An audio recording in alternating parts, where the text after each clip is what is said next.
Google released a brand new smartphone today that starts at $399. Now, when I first started reading about this phone in the rumors, I thought to myself, there's no way this phone could actually make an impact in today's smartphone marketplace.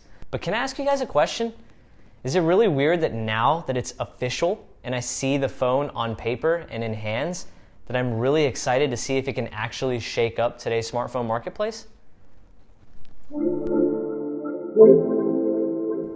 So yeah, Google released the Pixel 3a and the Pixel 3a XL. Well, that's a lot of letters.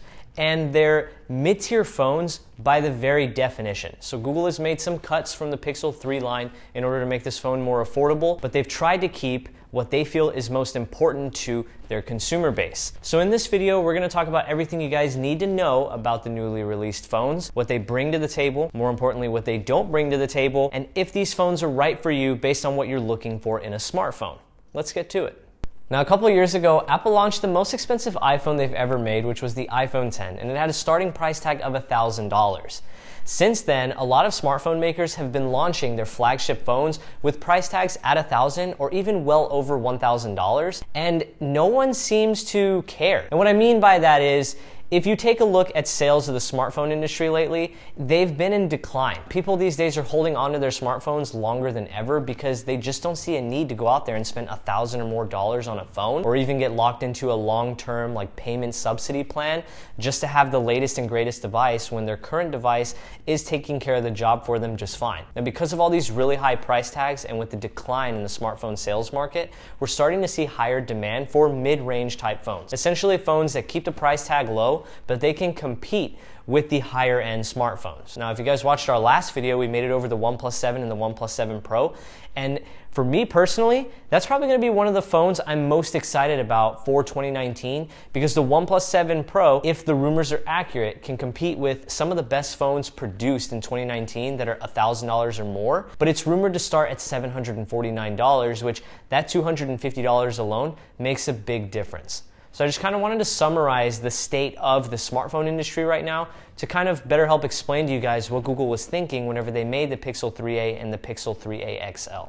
Now let's talk about a problem that Google themselves are facing in terms of their own smartphone sales numbers. So if you guys have been keeping track of the Pixel 3 and how well they've been selling, you'll know that the Pixel 3 is actually sold less units than the Pixel 2 and Pixel 2 XL. Now this is alarming for a couple reasons. One, the Pixel 3 is legitimately a better phone than the Pixel 2 in every single way. And two, the Pixel 2, well, especially the Pixel 2 XL, launched with a lot of display-related issues, which meant a lot of smartphone reviewers out there weren't even recommending the phone for purchase until Google alleviated those issues. And yet the Pixel 3, which didn't really launch to too many issues outside of a few software bugs, still managed to sell less than the 2 XL. Now, I think that's obviously because of the high price tag that comes with the Pixel 3, but the scary part is that even shortly after Google launched the Pixel 3 line, they started discounting them heavily. And I think even 2 weeks ago, they were running a promo where you could get a Pixel 3 or a Pixel 3 XL for 50% off if you signed up for Project Fi. I mean, for a phone that's only 6.5 or 7 months old, to think that Google's now offering it for half off, that's insane. And I think even right now, as of making this video, you can go and get a new Pixel 3 or Pixel 3 XL for $200 off at whatever storage option you want. So Google seems desperate to make some smartphone sales, and because of that, they had to make a more affordable Pixel in order to try and entice more people to buy, because clearly they're not generating much market share with the premium Pixel 3 line. In comes the Pixel 3a, a phone that starts at $399 and only comes in one storage option, 64 gigabytes with non-expandable memory. Now, why would Google bring out the Pixel 3a? Well, Google looked at the Pixel 3 and thought to themselves, let's strip off the stuff that adds a lot of cost to this phone and only offer the consumers what we feel like they need to create an essential smartphone experience. So this isn't a premium smartphone experience, it's just the bare essentials. And here's what Google feels are the bare essentials for you. Their vanilla-like Android experience with continuous software updates and monthly security patches, that smartphone class leading camera experience that you just don't find other phones out there that can compete with it, even though the Pixel 3 is now 6.5 to 7 months old. And number 3, and I can't believe I'm even saying this, you get a headphone jack on the Pixel 3a and the Pixel 3a XL, which I feel like a lot of people who are looking at phones for $400 expect a phone to have. So you know what? I know you killed it on the Pixel 3, but kudos to you, Google, for bringing it back on the Pixel 3a. I really respect that. Now that $399 price tag is great and all, but you gotta start thinking to yourself, what did Google do to get to that price point? A few things, to put it lightly. Let's start with the entire build of the phone.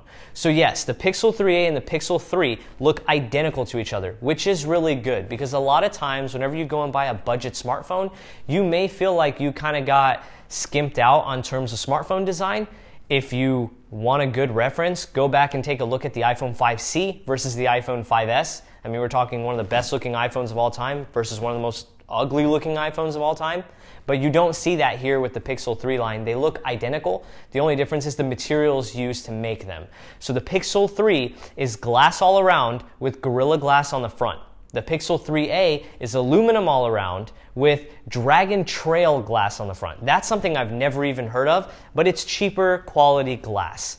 Now, bear in mind, you still get that edge functionality, so you can still squeeze the sides of the phone in order to activate your Google Assistant, so that's a plus.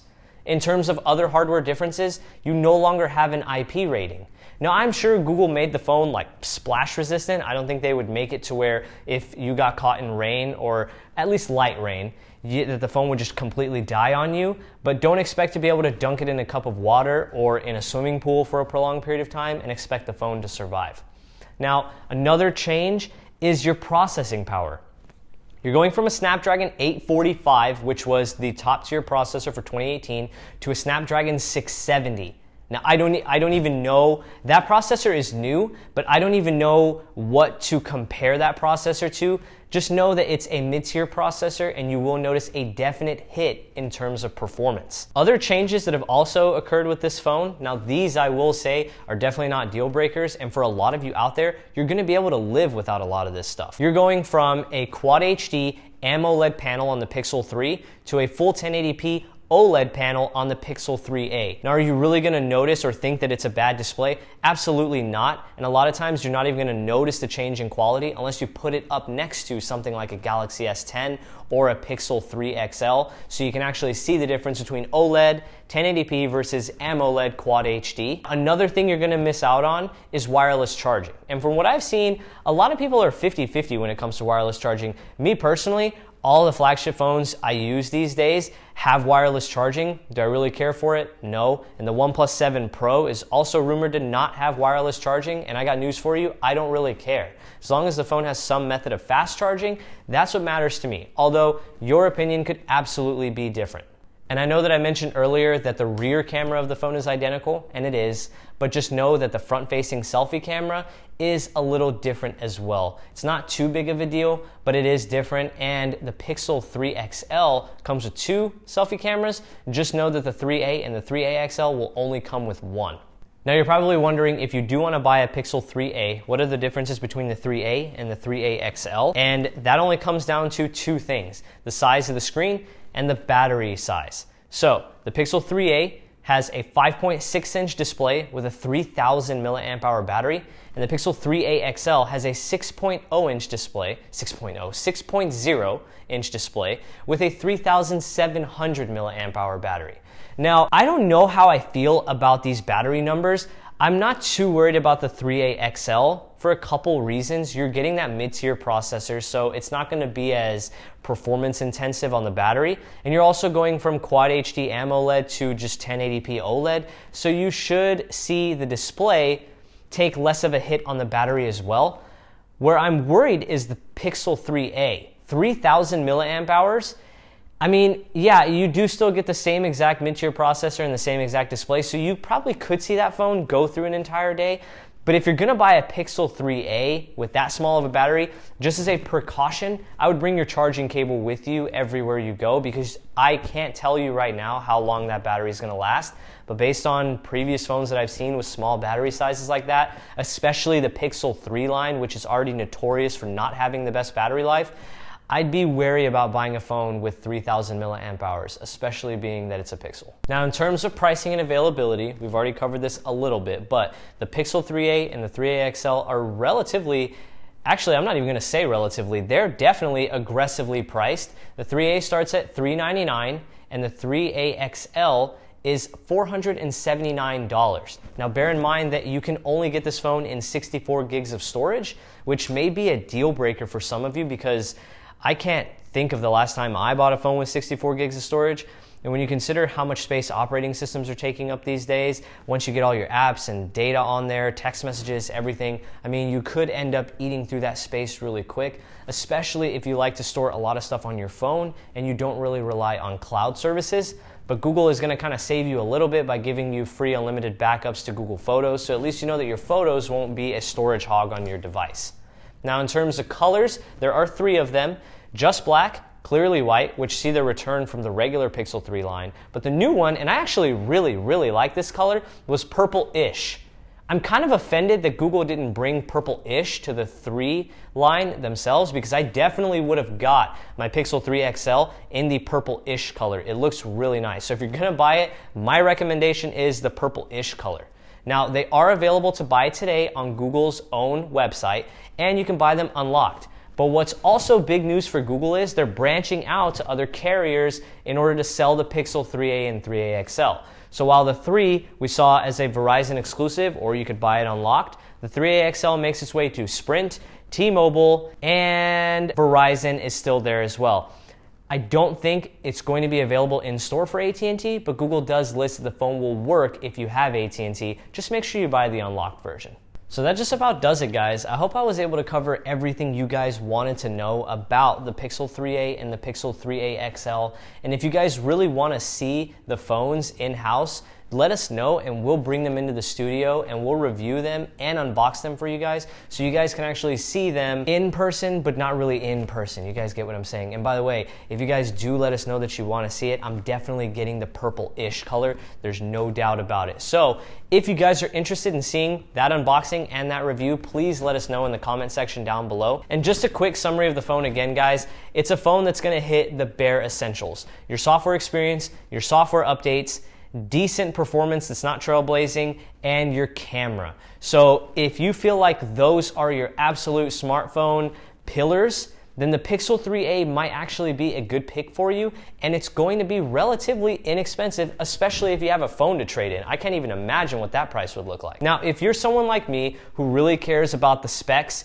you want the latest and greatest, you want the absolute best of what any company has to offer when it comes to a smartphone, and you don't really care about spending however much they charge for it, then the Pixel 3a is definitely not for you. But hey, I give Google a lot of respect and I appreciate them doing something like this, because in my opinion, the $1,000 smartphone market has been due for a shakeup, and I hope this, in combination with the OnePlus 7 Pro, opens the eyes of a lot of OEMs like Apple and Samsung and shows them that, hey, you don't have to price a phone this high in order to make it appealing to the mass market. So when I first read about the Pixel 3a, I wasn't very optimistic, but I gotta say, I'm in its corner and I'm really rooting for it and Google's success. So let's see how it goes, guys. If you want to see the phone in-house, let us know in the comment section. If you enjoyed the video, please subscribe so you can be notified every time we upload. And for those of you who are already subscribed and are here watching right now, thank you so much for watching,